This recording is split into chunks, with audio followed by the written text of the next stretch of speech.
মালয়েশিয়ায় অবস্থানরত বাংলাদেশি প্রবাসীদের জন্য বিশেষ জরুরি বিজ্ঞপ্তি জারি করেছে কুয়ালালামপুরের বাংলাদেশ হাইকমিশন। বিজ্ঞপ্তিতে যেসব প্রবাসী ভোটার পোস্টাল ব্যালটের জন্য নিবন্ধন করেছেন কিন্তু এখনও তা হাতে পাননি, তাদের দ্রুত নিকটস্থ পোস্ট অফিসে যোগাযোগ করার অনুরোধ জানানো হয়েছে। বিবৃতিতে হাইকমিশন জানায়, উল্লেখযোগ্য সংখ্যক পোস্টাল ব্যালট বর্তমানে বিভিন্ন পোস্ট অফিসে সংরক্ষিত রয়েছে। ভোটারদের দেওয়া ঠিকানা অসম্পূর্ণ বা স্পষ্ট হওয়া এবং অনেক ক্ষেত্রে ফোনে যোগাযোগ করতে না পারায় সরাসরি ব্যালট বিতরণে জটিলতা সৃষ্টি হয়েছে। ফলে নির্ধারিত সময়ের মধ্যে ব্যালট পৌঁছানো সম্ভব হচ্ছে না।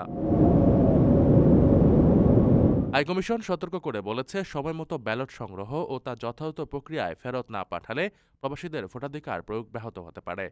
এদিকে নির্বাচন কমিশন সূত্রে জানা গেছে, ভুল বা অসম্পূর্ণ ঠিকানার কারণে মালয়েশিয়া থেকে এরই মধ্যে প্রায় ৪,০০০ পোস্টাল ব্যালট ফেরত এসেছে। প্রথমবারের মতো প্রবাসীদের এই বিশাল পরিসরে ভোটাধিকার দেওয়ার উদ্যোগ নেওয়া হলেও মাঠ পর্যায়ে সমন্বয়হীনতার চিত্র ফুটে উঠেছে।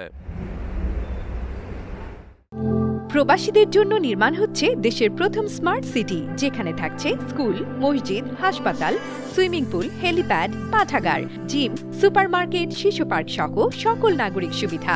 মাত্র ৩০ লাখ টাকা বিনিয়োগে মিলছে আকর্ষণীয় ফ্ল্যাট। প্লাটিনাম ইনভেস্টরদের জন্য ঢাকা বিমানবন্দরে ভিআইপি প্রোটোকল সুবিধা। বিস্তারিত জানতে যোগাযোগ করুন স্ক্রিনে দেয়া হোয়াটসঅ্যাপ অথবা ইমো নাম্বারে।